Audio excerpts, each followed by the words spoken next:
तो बेबस है, जो कि बड़ा ऑनेस्ट और काम करना चाहता है। जहां विल होती है आरपीओ भी काम का, गवर्नमेंट की विल होती है आरपीओ कर लेते हैं। आप ये देखें, ताजी खोखर बुरा है अच्छा है वो एक अलग पहलू है, लेकिन वांटेड था और उस एफआईआर में, उस केस में उसको इस आरपीओ ने गिरफ्तार किया जिस केस में उसकी जमानत हो चुकी थी, हाई कोर्ट ने दी थी। लेकिन इस आरपीओ ने समझा कि ये जमानत गलत हुई है, लेकिन गवर्नमेंट भी उसकी गिरफ्तारी चाहती थी, इसलिए गिरफ्तार, और वो आरपीओ ने विदाउट किसी नुकसान होते देने के, उसको आरपीओ को ये क्रेडिट जाता है कि उसने गिरफ्तार कर दिया। लेकिन आरपीओ बेबस है और पब्लिक को फैसिलिटी देने में, जिसमें गवर्नमेंट का इंटरेस्ट नहीं होता, क्योंकि नीचे वाले लोग उसकी मानते ही नहीं है, ना डीएसपी मानता है, ना एसपी मानता है, ना नीचे वाले पॉलिटिकल लोगों की मानते हैं, ना एमएनएस की मानते हैं। मैं आपको ये बता रहा हूँ कि ताजी खोखर अगर गिरफ्तार हो सकता है तो कुछ भी विदाउट किसी नुकसान के, यानी पुलिस मुकाबला होता, 10 मारे जाते, कुछ नहीं, कख नहीं। लेकिन सच्ची बात यह है कि गवर्नमेंट चाहती थी, गिरफ्तार हो गया। इसका मतलब थाना कल्चर गवर्नमेंट नहीं चाहती थी, पब्लिक को जो है ना थाना कल्चर नहीं, थाने कल्चर को गवर्नमेंट नहीं चाहती ठीक हो, इसलिए नहीं ठीक हो रहा। एग्जैक्टली। हम नहीं कहते ताजी खोखर का गिरफ्तार होना चाहिए था, क्योंकि उसको जिंदा मिसाल है, क्योंकि उसके मसाइल थे, वो गिरफ्तार हो गया, उसके लेकिन गवर्नमेंट चाहती थी तो विदाउट किसी नुकसान के काम एंड क्वाइट से उसको जाके घर से पकड़ लिया। जब गवर्नमेंट नहीं चाहती थी तो कई अरसा नहीं पकड़ा, बिल्कुल मशीनरी हरकत में नहीं आती तो इसलिए अगर आज चीफ मिनिस्टर साहब थाना कल्चर, यही एग्जांपल 2 एफआईआर मैंने जो दिखाई हैं, इन्हीं को एग्जांपल बनाए सही, और देखें पब्लिक में क्या मैसेज आता है।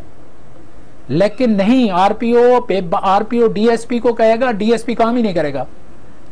उसकी एक और वजह है कि वो पॉलिटिकल सिफारिशों से एसएचओ लगते हैं, सही, पॉलिटिकल इन्वॉल्वमेंट होती है, या और कोई जो है वो मसलहत होती है, या और कोई उसकी कंसिडरेशन होती है, तो चीफ जस्टिस को इस तरफ भी नोटिस लेना चाहिए कि ये क्या हो रहा है, मैंने पिछली क्या चल रहा है, और उससे पब्लिक को, ये जनरल पब्लिक को इससे रिलीफ मिलना है।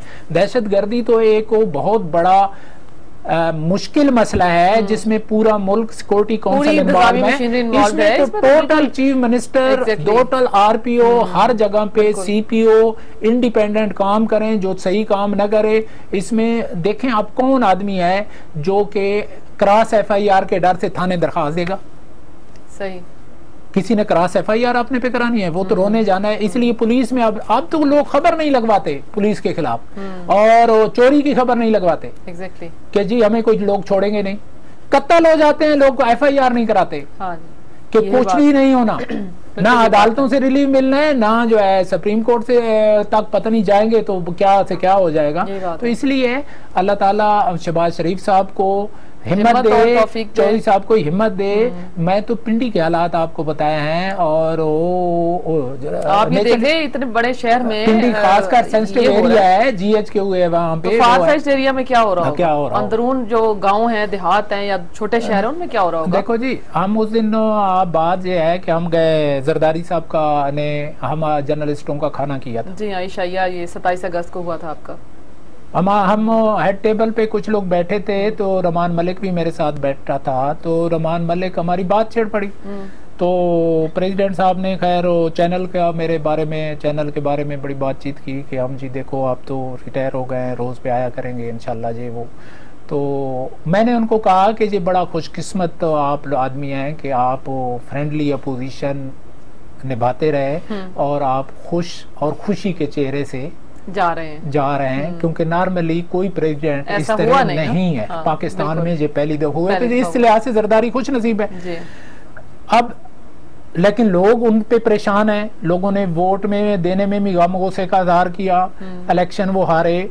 अब इस गवर्नमेंट का भी अगर थाना कल्चर में इस तरह के मामलात हुए तो लोग इनको, क्योंकि इन पे बड़ी तवक्कुआत हैं, शहबाज शरीफ साहब पे बड़ी तवक्कुआत हैं, निसार साहब पे बड़ी चौधरी निसार साहब से बड़ी तवक्कुआत है। हाँ, मकसद आज तक उन पे 1 रुपए का इल्जाम नहीं है करप्शन का, 1 रुपए का इल्जाम। कोई बंदा खड़ा होकर अंडर प्रेशर आने वाले बंदे, अंडर प्रेशर ही आने वाले बंदे नहीं है, और एक काम से काम रखने वाले लोग हैं। लेकिन कुछ हो नहीं रहा थाने में, पटवारी कल्चर में, थाने कल्चर में कुछ तब्दीली नजर नहीं आई।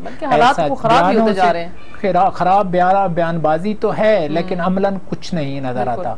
जब हमारे जैसे लोगों को नहीं नजर आता, फिर वो ये भी है कि वो जरदारी साहब देखो ना, उनको एक मौजूदा गवर्नमेंट को ये बड़ी खुशैन बात है, हम कहते हैं ऐसा होना चाहिए। अपोजिशन बराए अपोजिशन नहीं होनी चाहिए, तनकीद बराए तनकीद नहीं होनी चाहिए, बल्कि तनकीद होनी चाहिए मामलात की कंस्ट्रक्टिव पर्पस के लिए।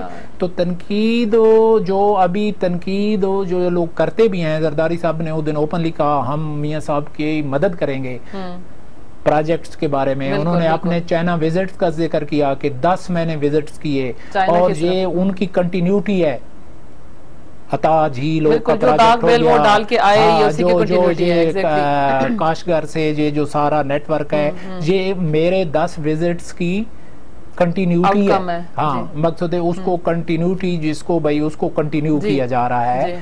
तो ये एक खुशैन बात है कि अपोजिशन भी इस किस्म के, अपोजिशन इमरान खान है तो इमरान खान ने भी कहा जी आर्मी चीफ और मुझे वजीर आजम अगर वो इतमाद में लें, नेशनल इंटरेस्ट में कोई होगी बात तो उसके। और जरदारी साहब तो बिल्कुल ही मियां साहब के साथ हैं, एक्सटेंड कर दिया। जरदारी साहब तो बिल्कुल ही उनके साथ हैं। जरदारी साहब ने तो कह दिया कि भाई जिस तरह आप कुछ नहीं कहते थे, हम ही कुछ नहीं कहेंगे।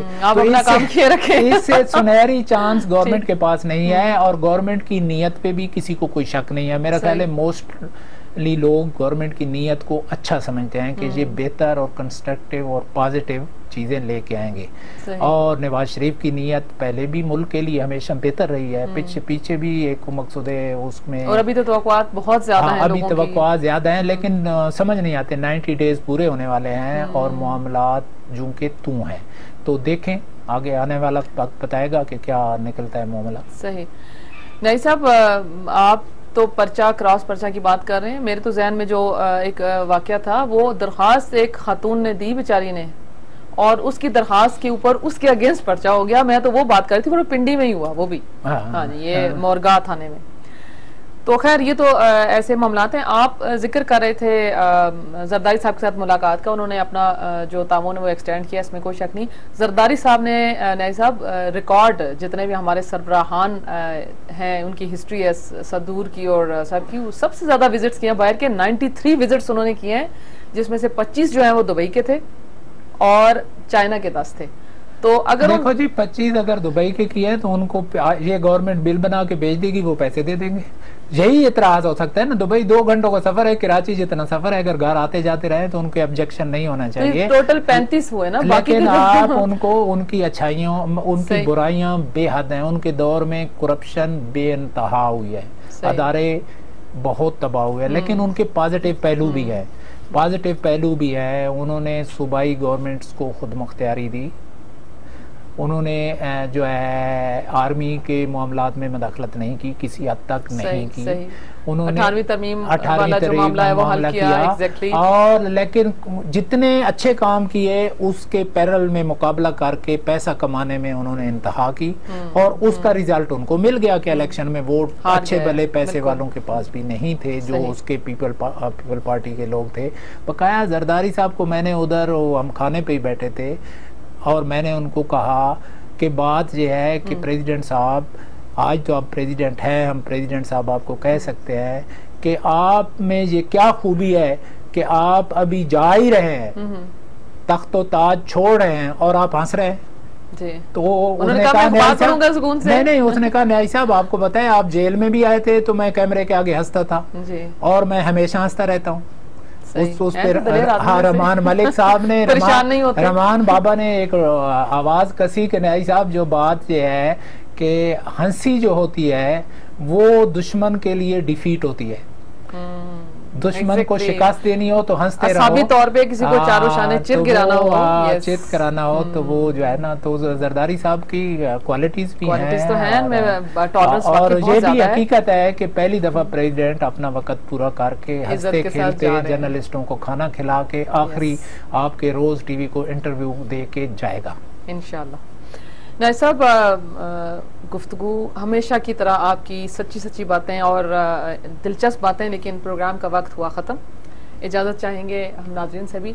नाज़रीन, कहना हमेशा की तरह सिर्फ ये है कि हर बंदा, हर शख्स अपनी कौमी ज़िम्मेदारी पूरी करे तो कोई शक नहीं कि कोई जितने हम जिन मसाइल में हम घिरे हैं इनके ऊपर हम काबू पा सकें। हुकूमत वक्त से, नवाज शरीफ साहब से और जनाब चौधरी निसार साहब से ये गुजारिश है कि हम हर प्रोग्राम में हर दफ़ा हर वक्त ये गुजारिश करते हैं कि खुदारा थाना कल्चर हमारी जिसे रूट्स को डैमेज कर रहा है, थाना कल्चर जब तक ठीक नहीं होगा, पटवारी कल्चर जब तक ठीक नहीं होगा, अवाम में रिलीफ नहीं होगा, अवाम में बेचैनी होगी और यही बेचैनी बहुत सारी मजीद बड़ी खराबियों का पेशखैमा साबित होती है। इन्हीं अल्फाज और इसी दरख्वास्त के साथ इजाज़त चाहती हूँ। अल्लाह हाफिज़।